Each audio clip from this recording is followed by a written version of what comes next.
चुनावी माहौल हरियाणा में भी गर्म है। हरियाणा में आज नाम वापसी के आखिरी दिन में रूठे हुए नेताओं को मनाने का खेल कल चलता रहा। इस बीच बीजेपी ने सिरसा, फतेहाबाद और सोनीपत में तगड़ा दांव चला है। सिरसा में बीजेपी ने गोपाल कांडा को समर्थन देकर कांग्रेस की मुसीबत को बढ़ा दिया है और इस डील का फायदा बीजेपी को फतेहाबाद में भी मिल सकता है। जबकि सोनीपत में बीजेपी ने बागी नेता को मनाने में कामयाबी हासिल कर ली है। बगावत से निपटने के लिए कांग्रेस ने भी खूब दौड़ लगाई है।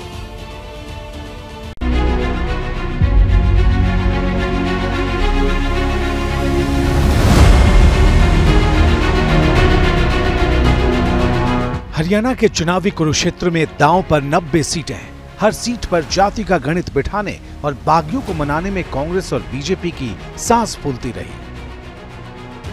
पर्चा वापस लेने के आखिरी दिन बीजेपी को पहली कामयाबी सिरसा में मिली, जहां बीजेपी और गोपाल कांडा की हरियाणा लोकहित पार्टी यानी HLP ने बड़ा उलटफेर कर दिया। इसकी शुरुआत हुई बीजेपी की तीसरी और अंतिम लिस्ट में सिरसा से टिकट पाने वाले बीजेपी उम्मीदवार रोहताश जांगड़ा की पर्चा वापसी से। इस पर अटकलें तेज होती इससे पहले ही खबर आ गई कि सिरसा में बीजेपी गोपाल कांडा का समर्थन करेगी। बीजेपी कैंडिडेट के मुकाबले से हटते ही ये तय हो गया कि सिरसा में अब चुनावी मुकाबला मौजूदा विधायक गोपाल कांडा और कांग्रेस उम्मीदवार गोकुल सेतिया के बीच होगा। 2019 के विधानसभा चुनाव में गोपाल कांडा को निर्दलीय उम्मीदवार गोकुल सेतिया ने जबरदस्त टक्कर दी थी। उस चुनाव में गोपाल कांडा महज 602 वोटों से जीते थे। इस बार गोकुल सेतिया कांग्रेस की टिकट पर मैदान में है। ऐसे में बीजेपी मैदान में रहती तो वोट बंटने का फायदा कांग्रेस को हो सकता था। गोपाल कांडा की HLP फिलहाल बेशक अभय चौटाला के इंडियन नेशनल लोकदल के साथ गठबंधन में है, लेकिन उन्हें बीजेपी का करीबी माना जाता है। उन्होंने बीजेपी सरकार को लगातार समर्थन दिया। गोपाल कांडा के सिरसा और उसके आसपास के इलाकों के गैर जाट वोटों पर अच्छी पकड़ बताई जाती है। पंजाबी समुदाय अग्रवाल समाज पर भी गोपाल कांडा का मजबूत असर है।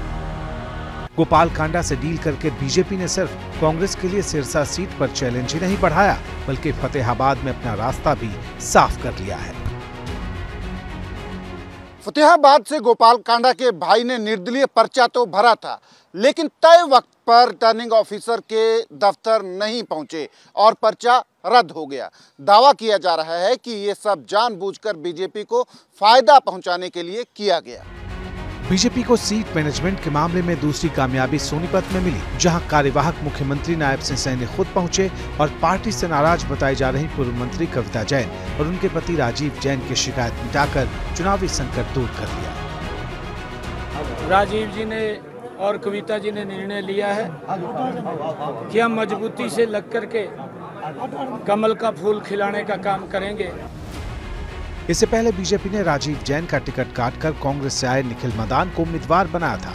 इसके बाद कविता जैन की आंसुओं से तर तस्वीर वायरल हो गई थी और राजीव जैन ने निर्दलीय पर्चा भर दिया था, लेकिन नायब सैनी दोनों को मनाने में कामयाब रहे। रूठने मनाने का खेल सिर्फ बीजेपी में नहीं हुआ, फायर फाइटिंग के चक्कर में कांग्रेस के पसीने भी कम नहीं बह रहे। कांग्रेस सांसद दीपेंद्र हुड्डा और वरुण मुलाना अंबाला पहुंचे। काफी देर की मान मनव्वल के बाद यहां हिम्मत सिंह और जसवीर मलौर को नाम वापस लेने पर राजी किया। इन दोनों ने अंबाला सिटी सीट से चौधरी निर्मल सिंह को टिकट दिए जाने के बाद बागी उम्मीदवार के तौर पर पर्चा भर दिया था।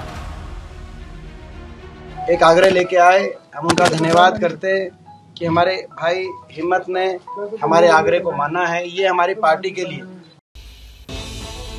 तो कांग्रेस ने अंबाला सिटी वाला पेच तो सुलझा लिया, लेकिन अब उसके आगे एक नई मुश्किल खड़ी हो गई है। चुनाव से ठीक पहले कलायत के 5 गांव की महापंचायत ने कांग्रेस सांसद जयप्रकाश के बेटे और कलायत से पार्टी के प्रत्याशी विकास सहारण के बहिष्कार का ऐलान कर दिया है। महापंचायत ने कांग्रेस उम्मीदवार की जगह निर्दलीय उम्मीदवार अनीता अडुल के समर्थन की घोषणा की है। इसकी वजह भी दिलचस्प है।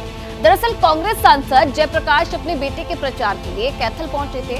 वहां इशारों में उन्होंने कांग्रेस की सीनियर नेता कुमारी सैलजा पर आपत्तिजनक टिप्पणी कर दी। अरे लिपस्टिक पाउडर लाके लीडर बनाए थे, मैं लाइफ में डाटी ध्यान रखूं। सैलजा हमारी बहन है, सम्मानित नेता है। इस किस्म की कोई कांग्रेस का आदमी ये बात नहीं कह सकता। और कोई भी अगर कांग्रेस का कोई ऐसा व्यक्त करेगा तो कांग्रेस में कोई स्थान नहीं है उनके